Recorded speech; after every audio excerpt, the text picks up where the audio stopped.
अपनी माटी अपनी धरती। मेरे इस YouTube चैनल में आपका स्वागत है। मैं अंजनी निगम आपको बताऊंगा अपने देश के महापुरुषों, देश की परंपराओं और वैभव की वह कहानियां जिन्हें सुनकर आप गर्व का अनुभव करेंगे।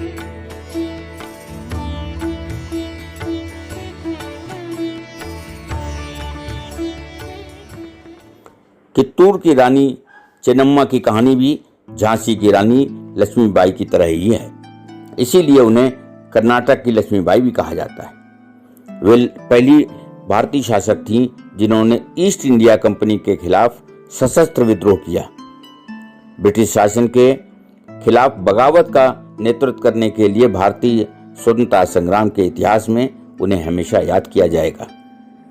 23 अक्टूबर 1778 को कर्नाटक के बेलगाम जिले के छोटे से गांव ककाती में रहने वाले घुलप्पा देसाई के घर एक बच्ची का जन्म हुआ तो उसका नाम चेन्नम्मा रखा गया। बच्ची इतनी लाडली थी कि मां पद्मावती अपने से एक पल के लिए भी दूर नहीं करती थी। घुड़सवारी और तलवारबाजी करते हुए चेन्नम्मा बड़ी हो गई तो पिता ने देसाई वंश के कित्तूर के राजा मल्लसर्ज से उनकी शादी कर दी और चेन्नम्मा राजमहल पहुंच गई। कित्तूर भले ही मैसूर का छोटा सा स्वतंत्र राज्य था, किंतु था वह बहुत संपन्न। वहां पर दूर दूर से व्यापारी आया करते थे क्योंकि यहां पर हीरे जवाहरात का बड़ा बाजार सस्ता था।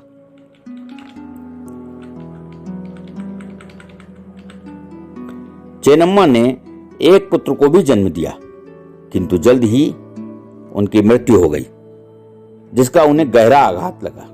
वह पुत्रगम से बाहर निकल भी नहीं पाई थी कि एक दिन राजा मल्लसर्ज भी चल बसे। धीरे धीरे उन्होंने अपने को राज्य के काम में व्यस्त कर लिया। मल्लसर्ज के निधन के बाद राज्य के सामने बड़ी चुनौती आई कि कित्तूर की गद्दी पर कौन बैठे। मल्लसर्ज की पहली पत्नी दुर्दम्मा का एक पुत्र शिवलिंग रुद्रसर्ज था, किंतु वह उतना योग्य नहीं था। ऐसे में चेन्नम्मा ने उसे इस योग्य बनाया, फिर गद्दी सौंपी। चेन्नम्मा की चुनौतियां अभी खत्म नहीं हुई थी। कुछ समय के बाद शिवलिंग का भी निधन हो गया। ऐसे में वह विलाप भी नहीं कर सकती थी क्योंकि मल्लसर्ज के जाने के बाद से ही अंग्रेज लगातार कित्तूर पर नजर गड़ाए बैठे थे। उनकी नजर कित्तूर के बेशुमार खजाने पर थी। चेन्नम्मा ने राज्य की प्रजा के हित में गम के घूंटों को पी लिया और पूरी तरह से सत्ता की कमान अपने हाथों में लेकर सेना को मजबूत किया। वो अच्छी तरह से जानती थीं कि अंग्रेज कभी भी हमला कर सकते हैं। इधर अंग्रेजों ने इस बात की जानकारी मिलते ही राज हड़पने की नीति के तहत सबसे पहले आधा राज्य देने का लालच देकर कुछ लोगों को अपनी ओर मिलाया। फिर 1824 में कित्तूर पर हमला बोल दिया।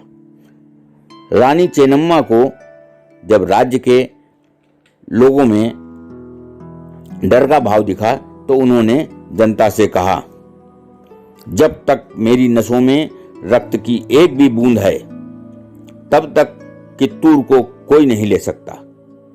इसके बाद उन्होंने किले का गेट खुलवा अंग्रेजों पर सीधे धावा बोल दिया और 2 देशद्रोहियों को मौत के घाट उतार दिया। उनका यह रौद्र रूप देखकर अंग्रेज अपनी जान बचाकर भागे। इस हार को अंग्रेज पचा भी नहीं पाए थे। कुछ महीनों के बाद अंग्रेजों ने फिर से कित्तूर पर का किला घेर लिया, किंतु इस बार भी उन्हें मुंह की खानी पड़ी। 2 बार की हार के बाद अंग्रेज बड़ी सेना लेकर आधम के और धोखे से हमला कर दिया, जिसमें कित्तूर के बहुत से सैनिक मारे गए और रानी चेन्नम्मा अकेले पड़ गईं। वे बहुत बहादुरी से लड़ी, किंतु अंग्रेजों ने रानी को बंदी बनाकर जेल में डाल दिया, जहां 21 फरवरी 1829 को वह वीर गति को प्राप्त हुई। भले ही रानी चेन्नम्मा आज हमारे बीच में नहीं है, किंतु उनकी पहली जीत और विरासत का जश्न कित्तूर के हर साल 22 से 24 अक्टूबर तक कित्तूर उत्सव के रूप में मनाया जाता है। 11 सितंबर 2007 को रानी चेन्नम्मा की प्रतिमा का अनावरण तत्कालीन राष्ट्रपति प्रतिभा देवी सिंह पाटिल ने नई दिल्ली में संसद भवन में किया था। पुणे बेंगलुरु राष्ट्रीय राजमार्ग पर बेलगाम के पास कित्तूर का राजमहल और अन्य इमारतें उनकी गौरवशाली इतिहास को बयां करने के लिए आज भी मौजूद हैं। उनकी स्मृति में भारत सरकार ने डाक टिकट भी जारी किया। आज की कहानी में बस इतना ही। हम जल्द हाजिर होंगे एक नई गौरवशाली गाथा के साथ। जुड़े रहिए हमारे चैनल अपनी माटी अपनी थाती के साथ। और हाँ, यदि आपने हमारे चैनल को अभी तक सब्सक्राइब नहीं किया है तो जरूर कर दें, ताकि आपको मिलती रहे नित नई जानकारी। नमस्कार।